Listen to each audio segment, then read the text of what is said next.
5 seconds. Start.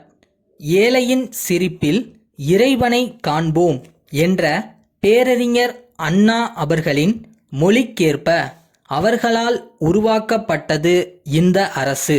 அவர் மறைந்த பிறகும் அவர் வழி நின்று தொண்டாற்றுவோம் என்று இந்த அரசின் சார்பில் அறிவித்து நாங்கள் தொடர்ந்து பணியாற்றி வருகிறோம்.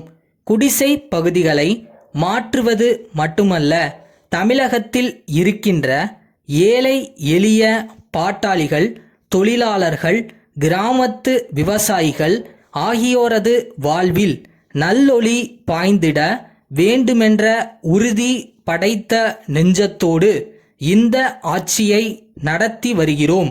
குடிசை வாழ் மக்களை நல்ல வீடுகளில் குடியமர்த்த வேண்டும் என்கிற அதே நேரத்தில் இறந்து வாழ்கின்ற மக்களுக்கு, பிச்சை எடுத்து வாழ்கின்ற மக்களுக்கு நல்வாழ்வளிக்கும் திட்டத்தை இந்தியாவிலேயே வேறு எந்த மாநிலத்திலும் அறிமுகப்படுத்தாத திட்டத்தை நாங்கள் அறிமுகப்படுத்தி நடத்தி வருகிறோம்.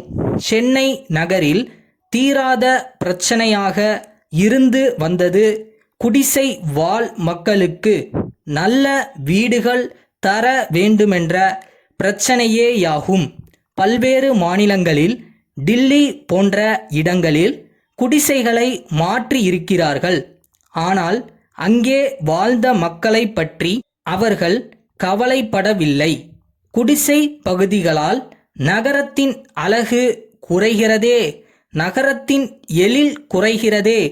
ஆகவே நல்ல வீடுகளாக மாற்றினால்தான் வெளிநாட்டுக்காரர்கள் பாராட்டவும் புகழவும் ஏற்றதாக இருக்கும், சுற்றுலாவுக்கு உகந்ததாக இருக்கும் என்ற அடிப்படையில் தான் மற்ற மாநிலங்களில் குடிசை பகுதிகள் மாற்றப்படுகின்றன.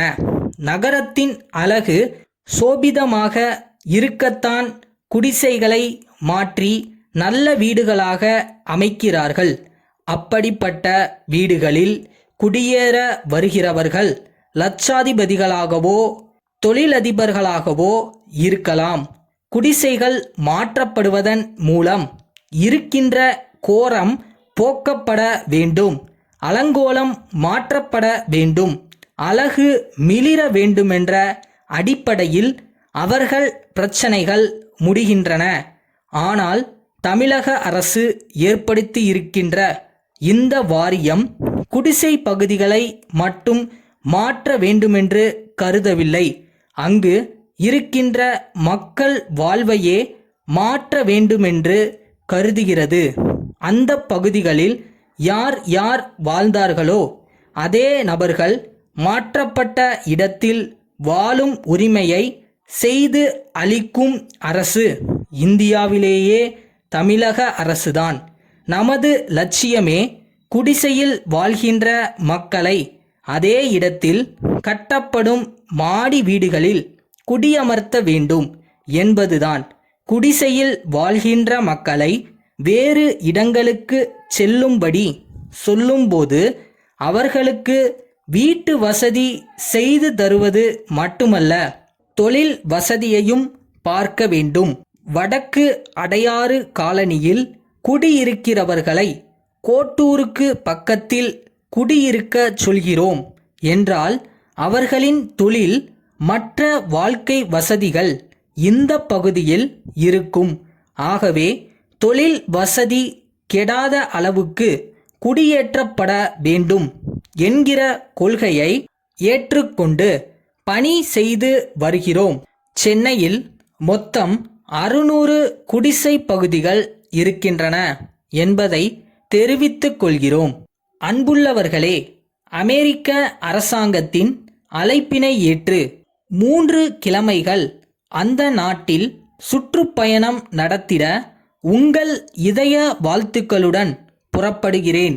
அமெரிக்க நாட்டின் பல்வேறு பகுதிகளில் தொழில் வளம், வேளாண்மை சிறப்பு, அறிவுத்திறன் வளர்க்கும் கல்வி சாதனங்கள் ஆகியவற்றை கண்டறிந்து கருத்து செல்வம் பெற்றிடவும் அந்த நாட்டின் அரசியல் தலைவர்களை சந்தித்து உரையாடிடவும், இந்திய நாட்டின் இனிய பண்பாடுகளை விளக்கிடவும், உலக மக்களின்பால் இந்திய கொண்டுள்ள மனிதாபிமானமிக்க நட்புணர்வுகளை தெளிவாக்கிடவும், தமிழகத்தின் சார்பில் தமிழ் மக்களின் குரலை அமைதியின் அடிப்படையில் ஒலித்திடவும் இந்த பயணத்தை ஏற்றுக்கொள்கிறேன்.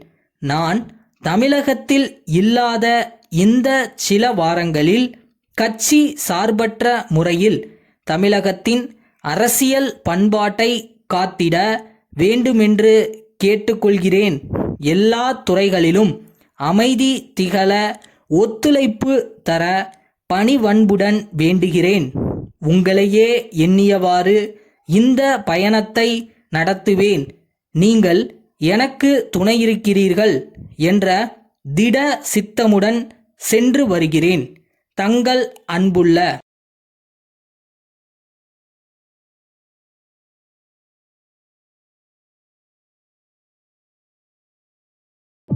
ஒரு பொருள் காணா போச்சுன்னு தேடுறீங்கன்னா கிடைச்சிரும் நினைச்சு தேடினீங்கன்னா கிடைச்சிரும்.